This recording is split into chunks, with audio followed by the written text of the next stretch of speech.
Senhor presidente, eu gostaria de começar esta fala lendo alguns trechos de um documento que certamente o eleitor cabo-friense conhece bem.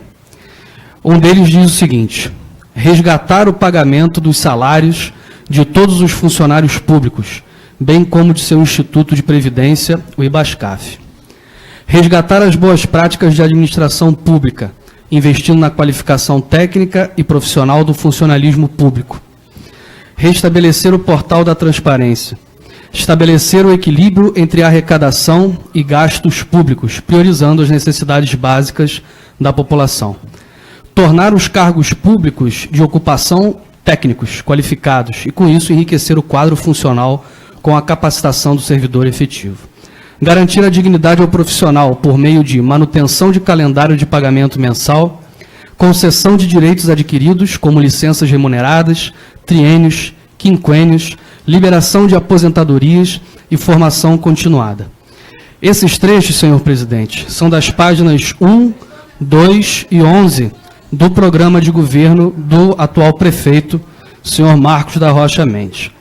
O que nós temos nos últimos meses, e eu tenho sido até chato, mas no bom sentido, de insistir nesse assunto desde o primeiro mês dessa gestão, é a repetição do problema dos atrasos de pagamento dos servidores e das promessas não cumpridas, dos acordos assinados e não cumpridos, dos acordos homologados em juízo e não cumpridos, como se nada estivesse acontecendo, ou sob a ótica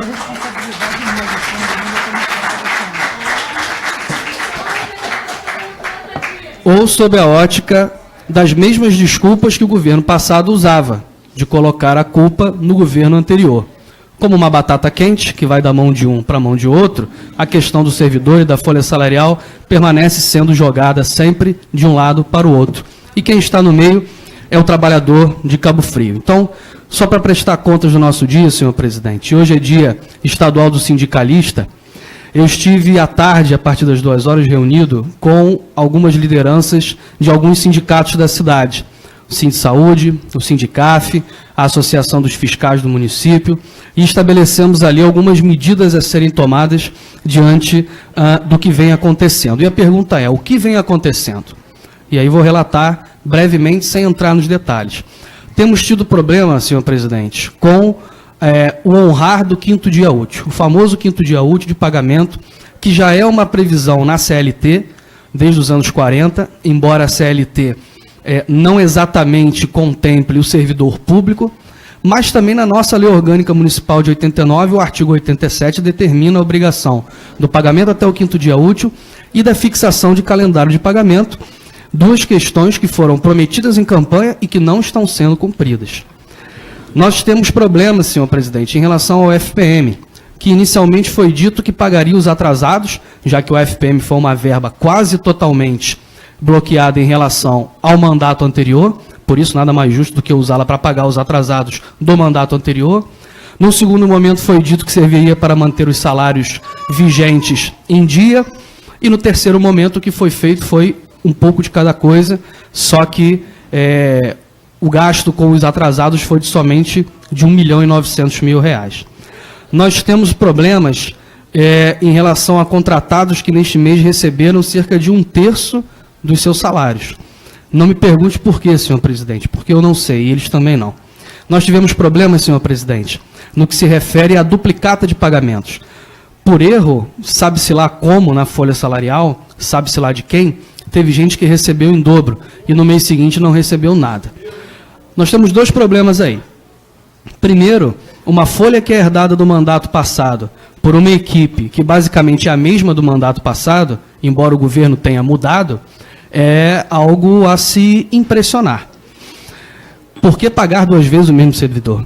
E o segundo erro, que é para compensar esse erro, zerar o pagamento do servidor. E a jurisprudência, senhor presidente, é clara nesse sentido. Decisão do TRT 22, recurso ordinário, determina que essa compensação tem que ser feita por descontos no pagamento do servidor de até 10% do seu salário, os meses que forem necessários para repor aquele pagamento duplicado que ele recebeu. No entanto, a Prefeitura está agindo dentro da ilegalidade. Nós já enviamos ofício ao procurador que nada respondeu sobre isso. Então, estaremos indo à justiça contra ele e a prefeitura por causa disso também.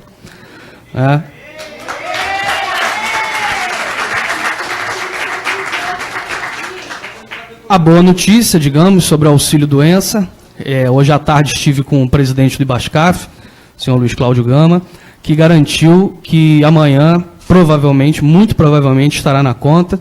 Voltei a reforçar com ele a questão do 5º dia útil como um direito fundamental do servidor, que também não foi respeitado, mas nós esperamos que amanhã isso esteja regularizado, e ele foi bastante otimista na reparação desse problema nesse mês e na tentativa de, nos próximos meses, superar tudo isso. Bom, vou avançar, senhor presidente, lembrando que no dia 31 de março desse ano foi homologado em juízo, interessante, 31 de março é quase o 1º de abril, que é o dia da mentira, né? No dia em que foi homologado pela primeira vez o acordo deste governo com os servidores. Acordo esse homologado em justiça e não cumprido. E, diante disso, o Sindicaf protocolou hoje, está aqui nas minhas mãos, a petição, né, que pede o arresto de 8,5 milhões durante os meses para a garantia desse acordo, que, mais uma vez, volto a dizer, foi assinado pelo prefeito, homologado em justiça e não tem sido cumprido. Dessa forma, senhor presidente, esses são os problemas que trazem os servidores aqui hoje, que têm trazido os servidores às ruas, às redes sociais, e que nós podemos e precisamos ajudar a resolver. Tenho dito desde o início sobre o problema de pagamento dos servidores. E tenho dito desde o início, vereador Miguel, que temos consciência das dificuldades financeiras do município. Em nenhum momento negamos isso. Mas é preciso ter seriedade para reconhecer também algumas incoerências. Quando a gente vê o arresto de 8,5 milhões solicitado pelo sindicato, nós até achamos que é bastante coisa por mês. Mas isso é muito pouco comparado ao que temos visto nesta semana com algumas publicações. Na sessão passada eu tive a oportunidade de trazer alguns valores de um dos aditivos de contrato da Concercaf junto à Prime, e nessa semana nós fomos surpreendidos por mais um. E aí não estou questionando aqui, vereador Guilherme, e cito o vereador Guilherme porque, inclusive, debatemos essa questão na última sessão, ainda nenhuma suspeita sobre ilegalidade, questiona somente a incoerência do gasto. E aí nós tivemos mais um aditivo, desta vez ao contrato 07, no valor de R$ 5.541.457,05, também para a mesma empresa, Prime, que hoje tem 2 contratos, cada um com 2 aditivos. E os serviços feitos por essa empresa já estão com a concorrência pública marcada para o dia 17 de agosto. Entretanto, se nós somarmos todos os contratos emergenciais e seus respectivos aditivos, contando com o dessa semana, nós já temos um gasto de quase 35 milhões. São exatamente R$ 34.936.730,10.